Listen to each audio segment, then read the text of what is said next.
This is the Dallas Morning News. It's Friday, March 14th. A bit windy and a bit hazy in the Dallas-Fort Worth area today. The high will be 82. Those hazy skies will linger this evening with a low dipping to 58. The weekend is shaping up to be a bit cooler. Saturday will have more clouds than sun and be a tad on the breezy side with a high of 73. Sunday will bring plenty of sunshine and a high of 70. The lows will be in the 50s. Here are today's headlines. Texas Attorney General Ken Paxton is investigating whether the Dallas Police Department is refusing to assist enforcing federal immigration laws. Paxton announced the investigation Thursday, less than a month after prominent conservatives, including Lieutenant Governor Dan Patrick, criticized Dallas officials after a video circulated of interim Dallas Police Chief Michael Igoe telling community members the police department is not assisting any federal agency in detaining individuals for immigration violations. Paxton said in a news release that local governments cannot disregard state or federal immigration laws, and went on to say that Igoe's comment raises serious concerns that the city of Dallas and its police department may be violating Texas law. The probe is Paxton's first known effort to investigate a city's compliance with immigration laws since President Donald Trump took office in January.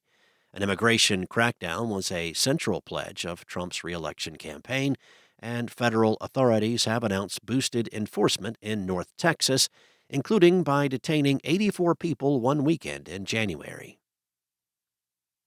In other news, Gateway Church founder Robert Morris will more likely than not turn himself in and be arraigned by Monday, Oklahoma Attorney General Gentner Drummond told the Dallas Morning News.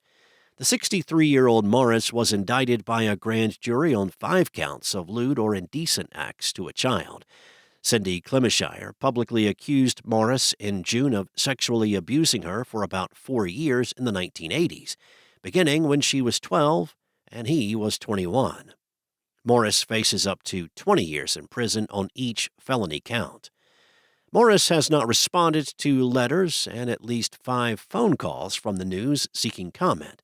The news called 3 phone numbers listed in public records for Morris Wednesday and left voicemails at 2 of them and did not immediately receive a response.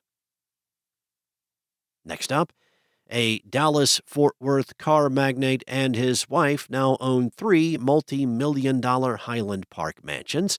What they plan to do with those adjacent properties remains up in the air. Dallas County deed records show limited liability corporations tied to Clay Cooley of Clay Cooley Auto Group and his wife Lisa took out $13 million in loans tied to property at 4209 Bordeaux Avenue and 4200 Armstrong Parkway shortly after they were purchased. The parcels are next to a property they've owned for the past several years, giving them nearly 2.5 acres of land near Dallas Cowboys owner Jerry Jones. The Cooleys will likely build the home of their dreams at some point soon, but they remained silent about their vision. They did not respond to multiple phone calls and emails from the Dallas Morning News.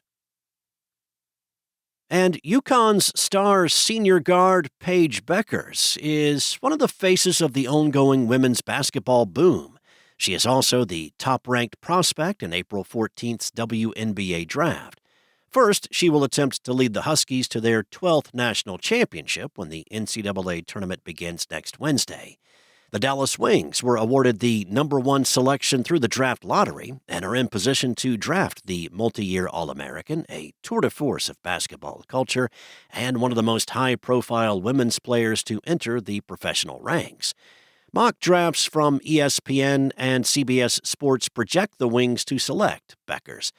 The Wings could capitalize on the sport's meteoric rise with an addition that could impact the women's basketball landscape, both nationally and locally.